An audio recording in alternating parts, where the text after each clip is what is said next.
Hello guys, তো তোমরা কেমন আছো? তো আশা করি খুব ভালো আছো, আর আমিও খুব ভালো আছি। সুস্মিতা সুমন লাইফস্টাইলে তোমাদেরকে অনেক অনেক স্বাগত। তো ভিডিওটা আমি কিছুদিন ধরে এডিট করতে পারছি না, প্লাস দিতেও পারছি না। তো ভাবলাম যে ফাইনালি একটা ভিডিও আমি তোমাদেরকে শেয়ার করব, পোস্ট করব। তো এই যে বড়মশাই খুব ইচ্ছা করেছে খেতে, যে চিকেন পকোড়া খাবো। তো উনিও যেই বলেছে, প্রিয় মানুষ, কথা তো আর ফেলতে পারি না, উনি মন থেকে আমাকে বলেছে চিকেন পকোড়া করো। তা আমিও সেই মতো কাজে লেগে পড়েছি। তো এই যে আদা রসুন পেস্টটা বাটতে হবে, তো সেটা এখানে বেটে রেখে দিয়েছি। আর কি কি লাগবে সেইগুলো এক ঝলকে তোমাদের দেখিয়ে দিই। মাংস মশলাপাতি যেগুলো যা জিনিসপত্র লাগবে, তো এই যে সব এখানটায় নিয়ে আমি হাজির হয়ে গেছি। তো এটাকে ম্যারিনেট করবো এবারে। তো চলো গাইস, তোমার ভিডিওটি কন্টিনিউ করতে থাকো। তো এই যে দেখতেই পাচ্ছ, ফার্স্টে একটা লেবু নিয়ে নিয়েছি, অর্ধেকেরও অর্ধেক লেবু, একটার অর্ধেক তার অর্ধেক লেবু দিয়ে দিয়েছি। দিকটা ভালো করে নুন দেবো একটু, খুব একটা বেশি নুন দেবো না, মিডিয়াম আগে দিয়ে নেবো। তো এখানটা কিছুটা নুন দিয়ে একটু ভালো করে মাখিয়ে নিচ্ছি। তো কালার করার জন্য এখানটা সোয়া সস দিয়েছি, তোমরা চাইলে এটাকে স্কিপ করতে পারো। তো দেখতেই পাচ্ছ এখানটা আমি দিয়ে দিয়েছি সোয়া সস একটু কালারের জন্য।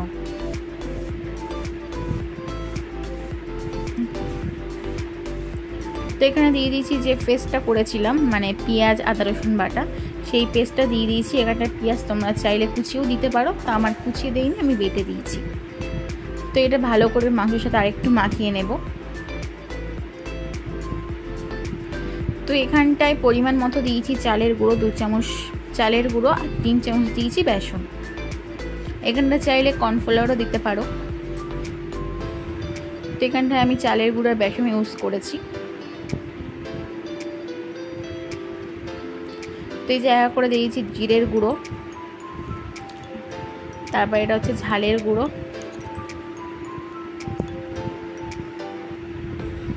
এখানে চাইলে কাঁচা লঙ্কা বেটে দিতে পারো, আমি কাঁচা লঙ্কা বেটে দিইনি, আমি গুঁড়োটা ইউজ করেছি, শুকনো লঙ্কা গুঁড়ো।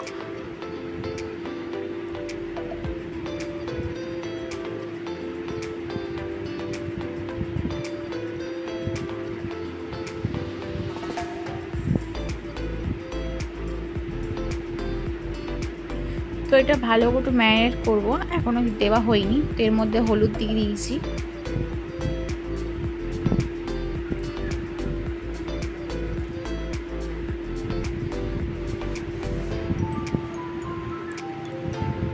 তো দেখতেই পাচ্ছ হলুদ দিয়ে মোটামুটি এখানে মাখানো হয়েও গেছে। তো এর মধ্যে একটা ডিম ভেঙে দেব। এখানে ডিমটা মাংস পরিমাণ অনুযায়ী ডিম দিতে হবে, বেশি দিলে কিন্তু খেতে ভালো লাগবে না। তো দেখতেই পাচ্ছ একটা ডিম দিয়ে সেটাকে ভেঙে নিলাম। তো ভালো করে মাংসের সাথে এটা ম্যারিনেট করে নেব।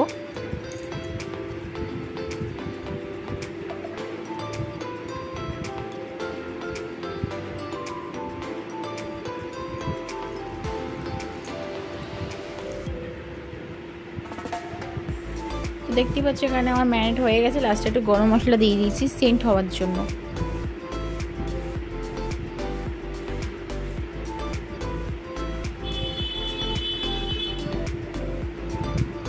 তো এটা ভালো করে মাখিয়ে নিলাম। তো লাস্টের 1 চামচ বেসন দিয়েছি, বললাম 3 চামচ, তো ফার্স্টে দিয়েছিলাম 2 চামচ করে, তো 1 চামচ আবার দিয়ে দিলাম।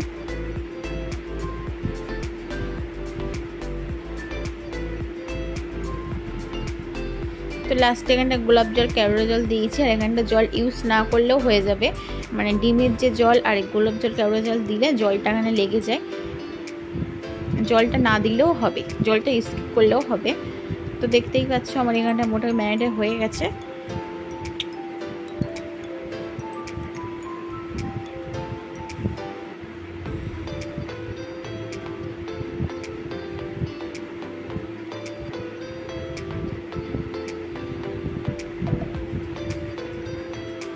তো এই যে 15 মিনিট পরে চলে এসেছি, আমরা 15 মিনিট মতো রেখে দিয়েছিলাম। তো চলে এসেছি রান্নাঘরে। তো সেখানে কড়াইতে তেল দিয়ে দিলাম গরম করে। তেলটা গরম হয়ে গেছে, আমি এখানে এক এক করে দিচ্ছি, আর বড় মশলা এখানটা ভাজছে, আর আমি এখানটাকে দিয়ে দিচ্ছি।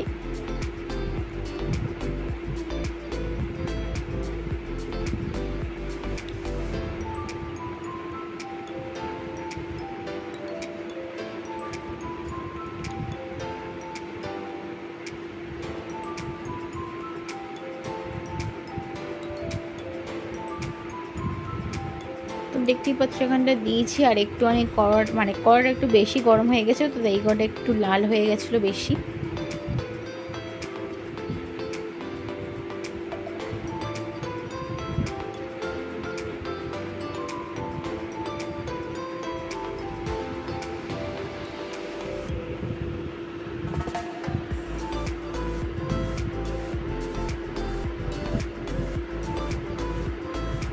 তো এইগুলো কাঁচা হচ্ছে বলতে আমরা দুবার করে ভেজেছি, একবারে দিয়ে মানে একবার দিয়ে ভেজে নিয়ে আবার তুলে নিয়েছি। কেন একবারে ভাজলে ওটা কিন্তু মানে ভেতরটা মানে নরম হবে না, শক্ত শক্ত থাকবে।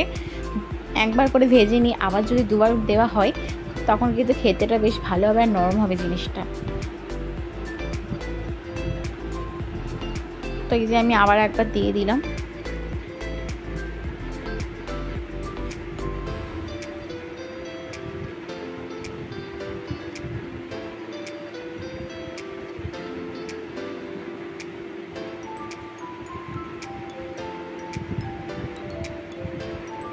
আর মানে মাংসটা মানে যত ছোট ছোট করো তত কিন্তু ভেতরের তেলটা ঢুকবে আর গলেও যাবে খুব সহজে, আর খেতে কিন্তু ভালোই লাগবে।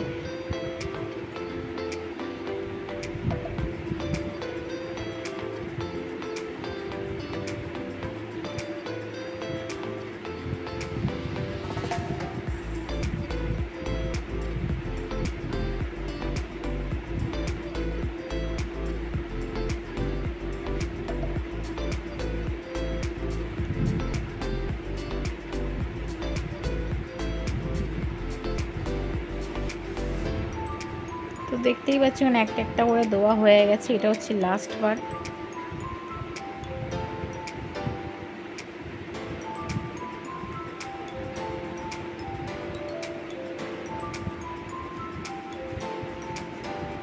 তো বড় মা সেখানটায় ভাজছে, তো ওনাকে একটু ক্যামেরা একটু দেখিয়ে দিলাম। উনি ক্যামেরার সামনে আসতে চাইছিল না, তো আমি জোর করে ক্যামেরাতে নিয়ে এসেছি।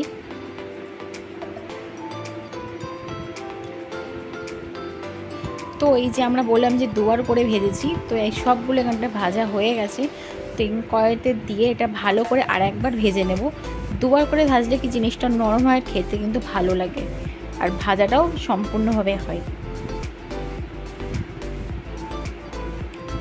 তোমরাও চাইলে এরকম বৃষ্টির দিনে প্রিয় মানুষ পাশে আর তার সাথে গরম গরম কফি আর চিকেন পরোটার সাথে ভালোই সময় এনজয় করতে পারো। তো যাই হোক, ভিডিওটা দেখো।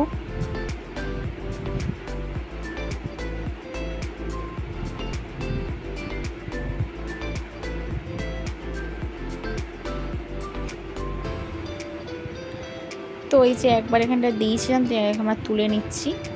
আর এই সাইডে হচ্ছে চা।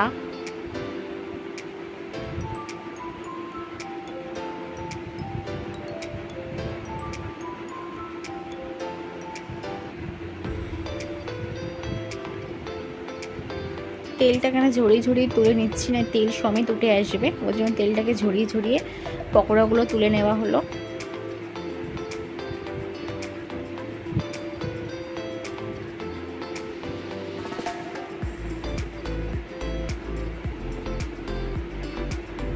দেখো ভেতরটা কতটা জুসি হয়েছে আর খেতে কিন্তু অসম্ভব সুন্দর হয়েছে। তো এই যে আমার চায়ের সঙ্গে আর পকোড়া ভালোই খেতে খেতে দুজনে এনজয় করলাম সময়টাকে। তো গাইস, ভিডিওটা তোমাদের কেমন লাগলো কমেন্টে জানিও, ভালো লাগে লাইক কমেন্ট শেয়ার করো। দেখা হচ্ছে নেক্সট পার্টে।